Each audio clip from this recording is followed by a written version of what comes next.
কোরআন হিফজ এবং কোরআন তিলাওয়াত প্রতিযোগিতার সম্মানিত সভাপতি, সম্মানিত পরিচালক, কেন্দ্রীয় নেতৃবৃন্দ, শিক্ষক মন্ডলী, প্রিয় শিক্ষার্থী ভাই এবং বোনেরা, আপনাদেরকে শুভেচ্ছা জানাচ্ছি চমৎকার আয়োজনের জন্য। মূলত আমি আমাদের সাংগঠনিক একটা প্রোগ্রাম ছিল, আরেকটা প্রোগ্রাম আছে একটু পরে। তো নামাজ পড়তে আসার পর জিজ্ঞেস করলাম যে এখানে কি প্রোগ্রাম হচ্ছে, ভাইরা বললেন ছাত্র দলের প্রোগ্রাম হচ্ছে। তখন বললাম একটু দেখা করে আসি। তো দেখা করতে আসার পরে মূলত ভাইদের পক্ষ থেকে বক্তব্য দেওয়া। তো আল্লাহর কাছে শুকরিয়া যে আল্লাহ তাআলা 5ই আগস্টের পূর্বের যে পরিস্থিতি ছিল, বাংলাদেশের ফ্যাসিবাদ কায়েম ছিল, আমাদের ভাইয়েরা, আমাদের বোনেরা জীবন দিয়ে, রক্ত দিয়ে সংগ্রাম করে আমরা সকলে সম্মিলিতভাবে একটি সুন্দর নতুন বাংলাদেশ পেয়েছি। আমাদের কাছে অবারিত সুযোগ আল্লাহ তাআলা দিয়েছেন। এখন এই সুযোগকে কতটুকু কাজে লাগাবো এটা ডিপেন্ড করবে শহীদদের কাতারে শামিল থাকা আমরা যারা বেঁচে আছি আমাদের উপরে।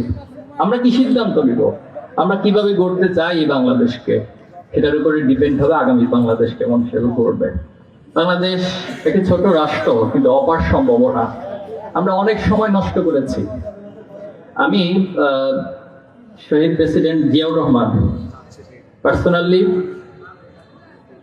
এখন পর্যন্ত বাংলাদেশের দূরদর্শিতার দিক থেকে, আধিপত্যবাদের বিরুদ্ধে অবস্থানের দিক থেকে এবং ইনক্লুসিভ বাংলাদেশ, যেটা এখন আমরা অনেক বেশি বলছি, সেই ইনক্লুসিভ বাংলাদেশ গঠনের দিক থেকে এবং পার্বত্য চট্টগ্রাম 71 পরে আপনারা জানেন অনেক সমস্যা ছিল, কিন্তু জিয়াউর রহমানের দূরদর্শিতার কারণে এখন পর্যন্ত আলহামদুলিল্লাহ পার্বত্য চট্টগ্রাম বাংলাদেশ তার অবস্থান শক্তভাবে রাখতে সক্ষম হয়েছে।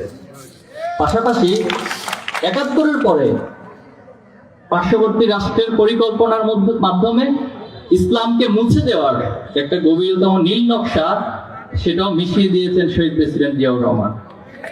আর বেগম খালেদা জিয়াকে আমরা এভাবে দেখি, ওনার যে আপসহীন চরিত্র, আপসহীন বডি ল্যাঙ্গুয়েজ, আপসহীন কথাবার্তা, নিঃসন্দেহে সেটি এখন পর্যন্ত ওনাকে বাংলাদেশের মানুষের ভালোবাসার মধ্যে সিক্ত রেখেছে। আমরা চাই আগামী দিনে ছাত্র শিবির, ছাত্র দল, অপরাপর যারা এই ফ্যাসিবাদ বিরোধী আন্দোলনে ভূমিকা রেখেছে তারা ঐক্যবদ্ধভাবে বাংলাদেশকে এগিয়ে দিব। রাজনৈতিক মাঠে এক একজন আদর্শ, এক একজন চিন্তা, বক্তব্য আলাদা থাকবে, এটাই রাজনৈতিক সৌন্দর্য, এটাই বৈচিত্র্য।